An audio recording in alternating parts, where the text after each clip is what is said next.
Akala ko po katapusan ko na. Akala ko po wala nang tutulong sa akin. Buti na lang po dumating kayo.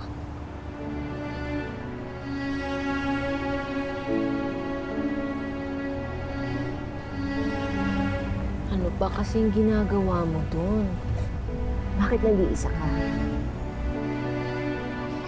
Nagkaroon po kasi kami ng hindi pagkakaunawaan ng amo ko po. Wala ka bang pamilya na pwede namin makontak? Saan ang mga magulang mo?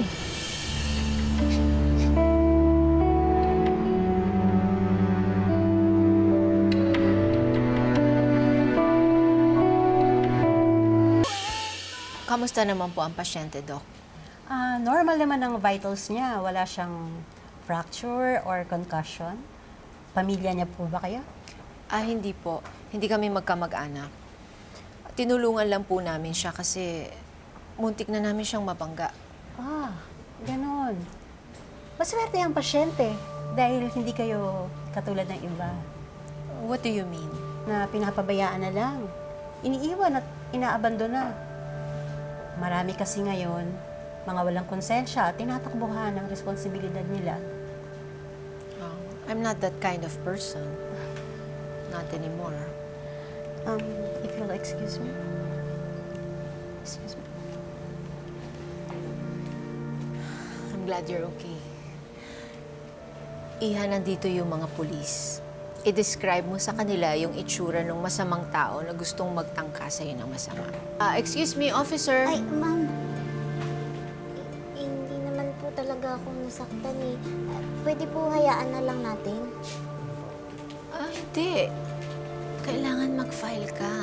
I-describe mo dito sa mga police officers yung itsura ng taong gustong manakit sa'yo. Hindi na po. Sir, sige po. Okay na po ako. Sigurado po kayo, ma'am. Opo. Salamat po. Hindi pwede. Kailangan nating kasuhan yung masamang taong yun. Kasi nagtangka siyang gumawa ng masama sa'yo. Ano na lang iisipin nila sa ating mga babae na kayang-kaya nila tayo?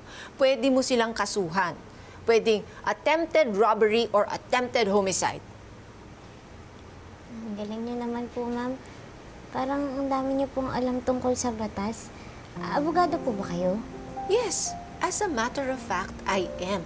Kaya sundin mong pinapayo ko sa'yo, mag-file ka dito sa kasong ito.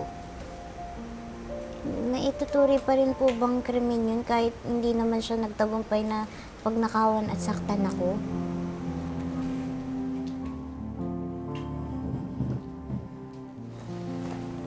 Yes, magpa-blatter ka. Huwag mong hayaan na magagawa pa nila ito sa susunod na biktima. At huwag mong hahayaan na yung taong masasama ay hindi mapaparusahan. Makakatulong po ba talaga yun para mapigilan natin sila? Parang yung dun po sa show ni Calorena sa TV, yung mga taong nabibigyan po ng katarungan. Hindi naman po kasi nila ako kasing swerte. Malas po ako. Baka masayang lang po yung oras nating lahat kapag inilaban ko pa to. Ganyan-ganyan din ako noon. Hindi ako nagsasalita. Pinapabayaan ko lang ang mga taong apakan ako at abusuhin ako. Dahil babae ako. But then I realized, kahit ano pang kamalasan mong pinagdadaanan, kung hindi ka tatayo, walang mangyayari sa'yo. Kailangan mo ipagtanggol ang sarili mo.